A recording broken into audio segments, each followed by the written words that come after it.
guys, what's up? It's Joe Rady from Rady's Rise. We're back here at one of my special filming spot locations because guess what? We have the return of that iconic nameplate. What is it? It's this vehicle right here. This is a 2024 Toyota Land Cruiser. This particular one is the 1958 edition. But before we get into this boxy body on frame SUV, let's talk about what's going on here. So when it comes to the Land Cruiser, there's such a rich history. And guess what? It goes back to 1958 because of where we get the name for this particular one, going back to those original roots of a rugged off-road vehicle. Now, this is not a crossover SUV. This is a full box frame, body on that frame, meant to take the abuse. Now, in this segment, there's some pretenders and there's some contenders. Obviously, some big competition would be right from the sister brand, Lexus with the GX. Also, we can't forget Land Rover with the Defender.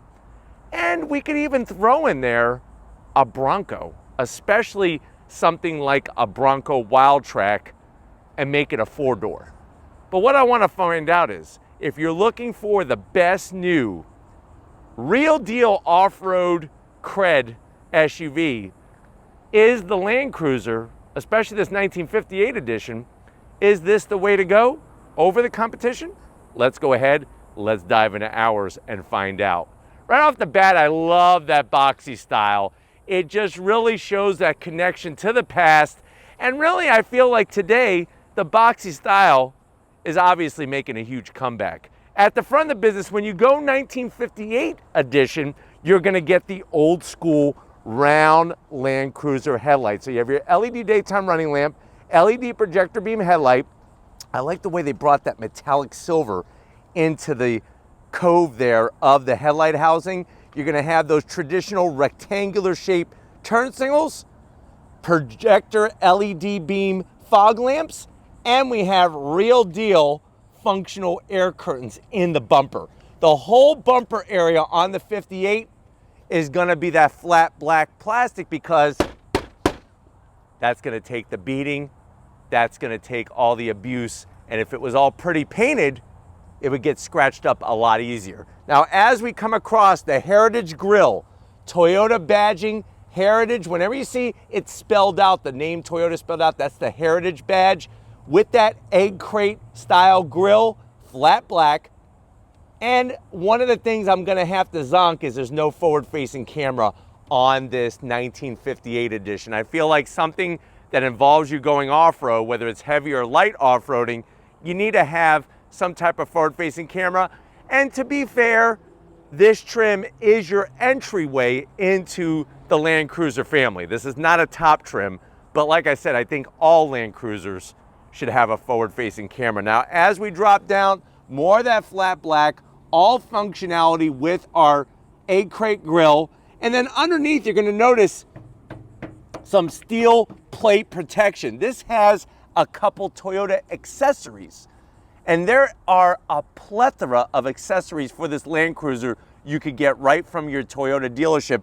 This one has the skid plates, and then there's also another goodie, which I'll point out as we do our walk around, but that's gonna help protect the underside. You'll notice how they shape the front bumper area is to give you a greater approach angle, and then out back, the way they shape the rear bumper is to give you a better departure angle as you're going up and over things. But let me know what you think about the front end look of the 1958 edition. I actually kind of like it more than the higher trim because I like the older style headlights.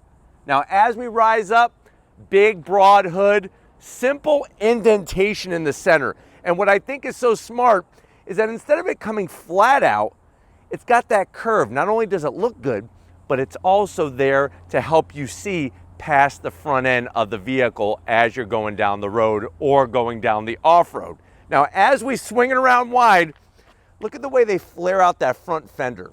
Comparing this to a new Defender, it has that similar design from Land Rover blended in with this Toyota Land Cruiser. Wheels, gunmetal metallic gray, split spoke design all the way around. It's an 18-inch wheel.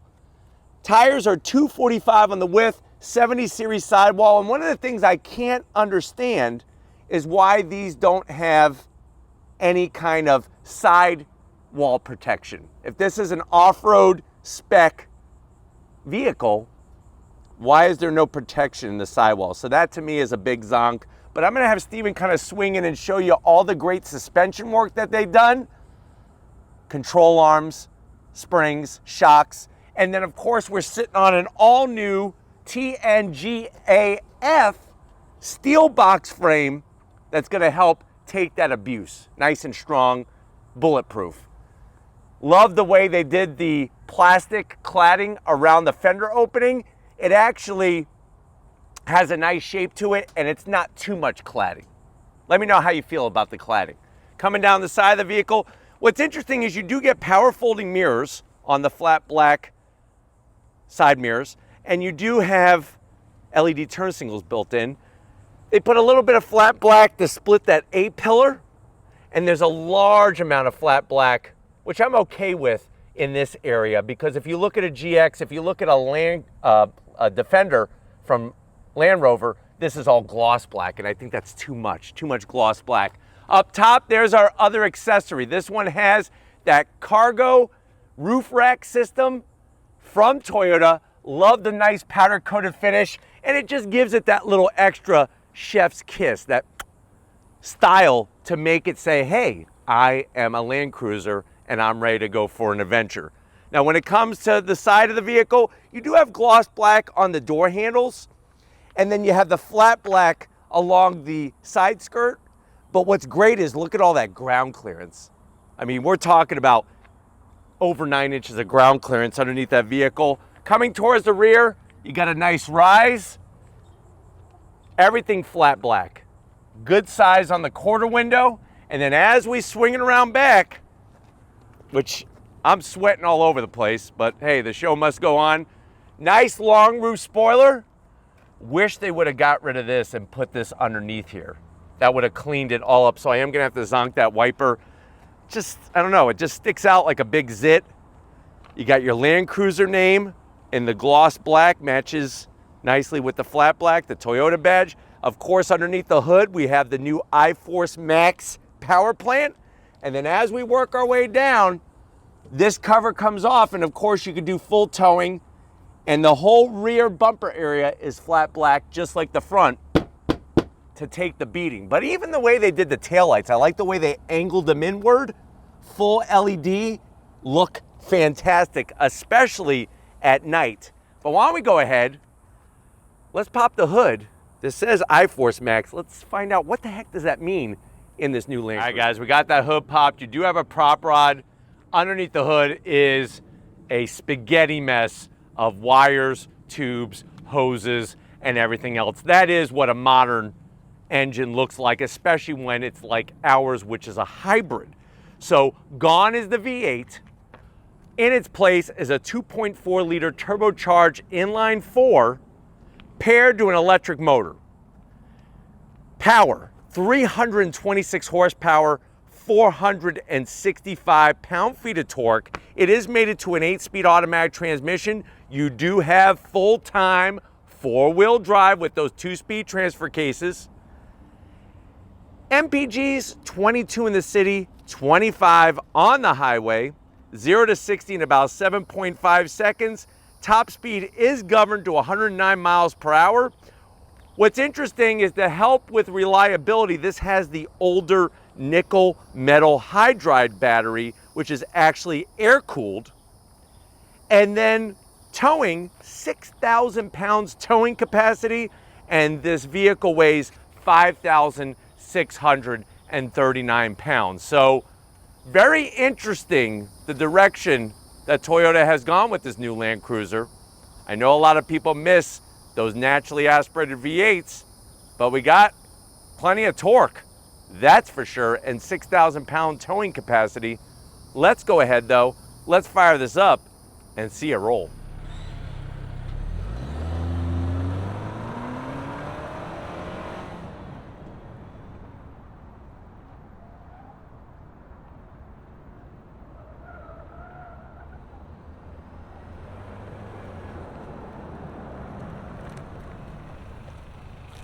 All right, guys, we are inside this meteor shower. That's what they call this color name, Meteor Shower Toyota Land Cruiser 1958 edition. Now, I know you're saying to yourself, well, Joe, I love the Land Cruiser. I went to Salt Lake City.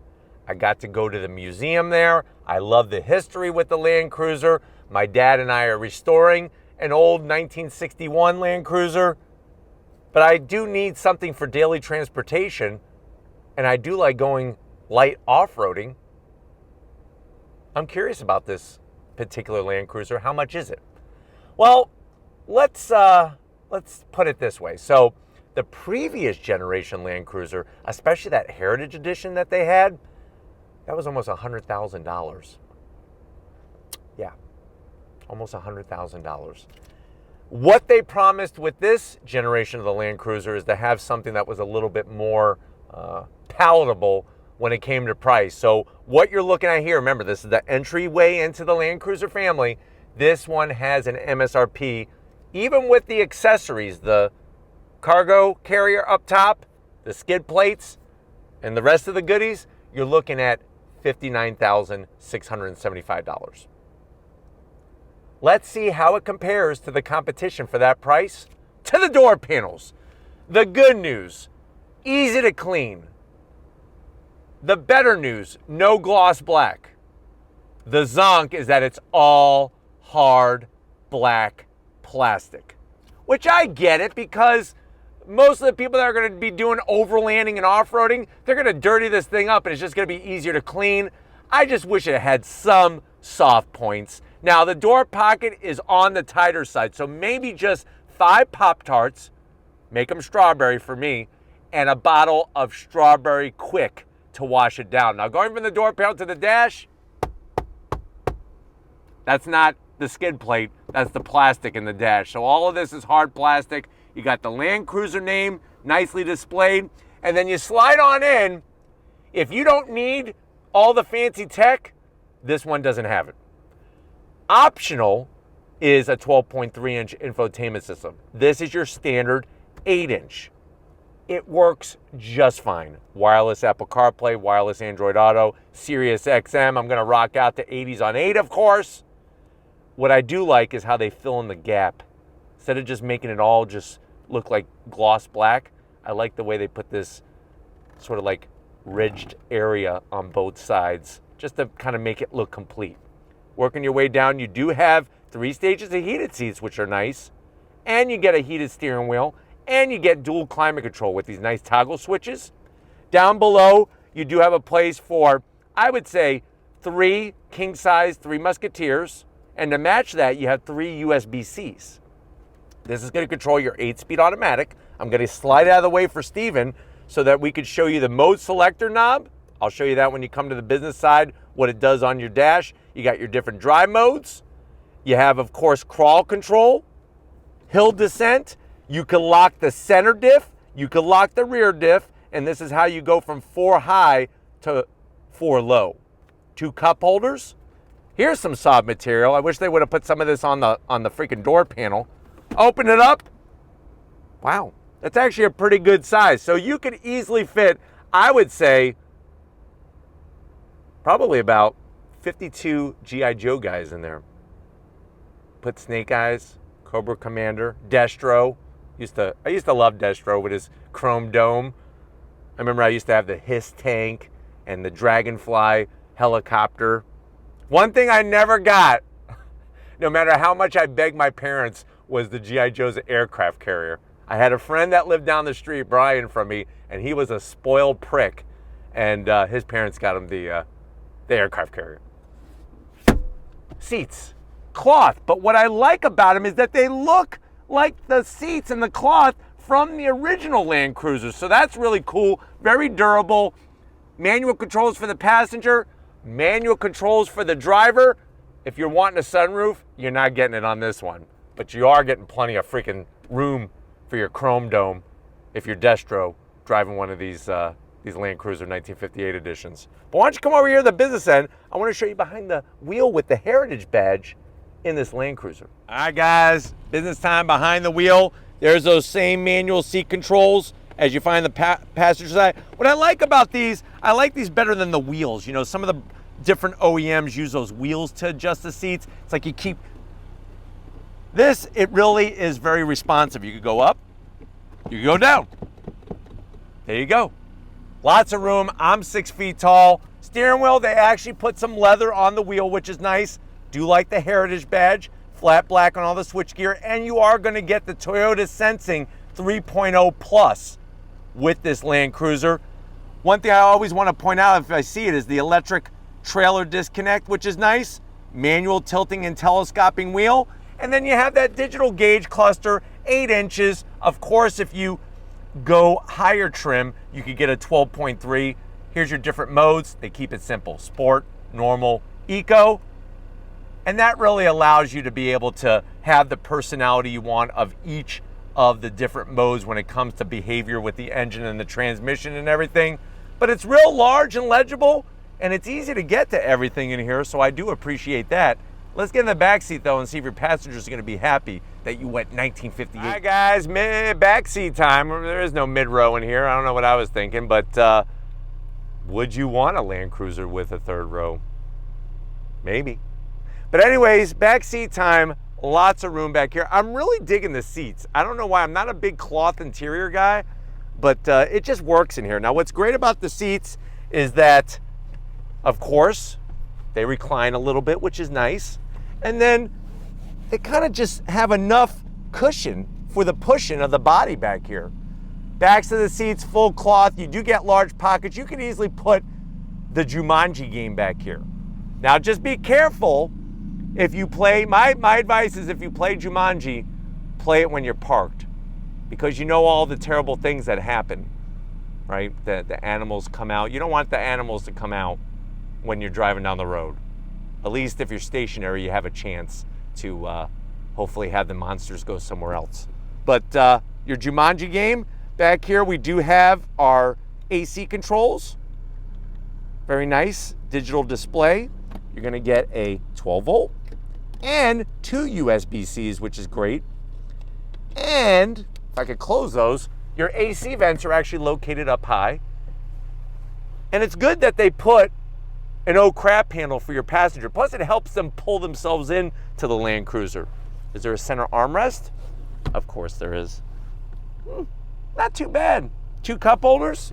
Let's get to that cargo area because I want to take you for a spin in this Land Cruiser. All right guys, cargo area time now. On the 1958 edition, it does not have electric assist, so you're gonna have to use a little bit of muscle to lift up the lift back. The beach is that way. What you're gonna be greeted to is actually a substantial amount of room. You're looking at 38 cubic feet of space with the rear seats up. Fold the rear seats down, you're gonna get 82 cubic feet of space. Now, let's talk about what's going on here. You do have a 60-40 split. There's, of course, your Toyota first aid kit with little Toyota Band-Aids and bandages. On the back, you actually get cup holders and stuff, which I guess is kind of good if you want to bring maybe some smaller Yeti cans for your adventure. You do have USB-Cs in the back as well. Also, very, very important is on the passenger side, we do have a home power source. So that's good to see back here, especially if you're camping, tailgating, traveling, adventuring. Now, what's fascinating is you do get a spare. That's mounted nice and high under the body of the vehicle. Doesn't affect the ground clearance or your departure angle. The other thing that's pretty nifty, which actually has a double-edged sword to it. So first of all, let me tell you the bad part. The zonk is that when you're loading this thing, look at how much room you have to go to get it into the back. You got to go up here. This, as you can see, is solid. Now, if I take the Land Cruiser cargo map, you actually have nice storage areas in here. Take this out. I mean, think about it. You could put at least, I would say, 12 pickles in a bag, especially if you're going to be out camping and stuff, out hiking. You're going to need to drink that pickle juice to keep you alive. So that's nice that they have little compartments here. For example, they have another compartment on the side. So they really kind of give you this modular system to work with, which is kind of cool to help with storing things so that you don't have to have everything just sliding around the back. And then of course we just pull that back down. Looks like nobody even touched it. But why don't we go ahead The big complaint is, where is my V8? Well, let's go for an on-throttle spin and see how good, or if it's any good, with the iForce Max. All right, guys, we are inside this 2024 Land Cruiser 1958 edition, and right away, I just love the layout of this vehicle. It's easy to get to everything. It feels really comfy, and I love the big, broad hood that's, like I said, very easy to see around. Now, I know the big question mark is the lack of a V8. But we do have, like I said, 465 pound-feet of torque from that 4-cylinder turbo paired with the electric motor. I'm gonna go ahead and put it into sport mode. That's gonna adjust how the engine, the transmission interact with one another, steering, and throttle sensitivity. But great visibility out the front. You have all of the Toyota sensing safety features. And even though it doesn't have a higher spec off-road tire, I do like the way these tires drive down the asphalt jungle. Very smooth and not a lot of road noise whatsoever. But I'm gonna come to a stop.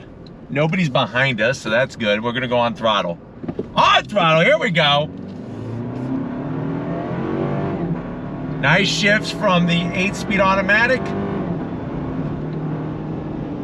I really feel like once you get behind the wheel of this new Land Cruiser, it makes a lot of sense, and you can't argue with the fact that they did lower the price point. No longer is this an almost $100,000 vehicle. Now it has a much more obtainable price point to it. But with that being said, the 1958 edition is the entryway. So, of course, the higher you go up the options, the higher the price gets. I mean, that's just common sense, right? But the suspension tuning, that new TNGA-F platform, rides really well. Very, very comfortable, very composed. And just, you feel at home very easily in this vehicle. And I really like that. I could appreciate that. You got plenty of room for cargo, people, dogs, cats, lizards, iguanas, the whole 9 yards. I just wish for 59 G's, some of the interior pieces were a little bit nicer. $59,000 is still a lot of money, especially if you're looking at a Bronco Wildtrak, because Bronco Wildtrak obviously has more off-road capability. And believe it or not, some of the finishes on the interior are a little nicer. So you got that. But being able to navigate this Land Cruiser is a piece of cake, and it's just so smooth. It's just so smooth and quiet. You may like that, you may not like that. The good news is that you can still find previous generation Land Cruisers on Bring a Trailer and Auto Trader and all those other websites. The other thing I like about this new Land Cruiser is just how easy it is to access your drive modes, to get into that crawl control, to lock the diffs, to go into 4-low. That, to me, is where it needs to be easy peasy, and they did a great job there with the location of those buttons and switches. I just wish that there was a forward-facing camera. I mean, that kind of blows my mind. But taking it down a twisty road, it still has a nice feel to it, very grounded. Yes, there's a bit of body roll, but it's predictable, controllable, and expected with this type of vehicle, but still drives very, very well for the style of vehicle it is on the public roads. And when you go off-road, that's even where the bigger dividends play. But you know, it's one of those things that if you have not seen my off-road review of a Land Cruiser, the new Land Cruiser, I'll leave the link at the end of this one. But Digital gauge cluster is really easy to read. Like I said, the storage space in here is fantastic. Plenty of connectivity. It's just let me know in the comment section how you feel about the $59,000 price tag. Because that obviously is the doozy. But I'm hoping that you enjoyed this overall review of this 2024 Land Cruiser 1958. We're gonna get back to where it all started and wrap this one up. So I'll see you in a split second. All right, guys, been another adventure type of day here on Rady's Rides. Definitely want to thank the whole Toyota USA team for allowing us to have access to this press fleet vehicle. Let me know what you think. Has Toyota done it right by bringing the Land Cruiser back to the States and having it in this form? Let me know what you feel about it, especially compared to a Defender, the GX, and of course a Ford Bronco. But let me know down in the comment section if you're willing to spend your money on this 58 edition.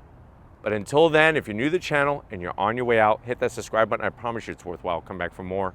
If you are a subscriber, thank you for being part of the Rady's Rides family. Need to give it up. Stephen Flood, working that camera like a champ, even though we're sweating all over the place. Show him some love in the comment section. Thank you, Stephen, for all that you do. And just like always, guys, I'll see you on the next ride.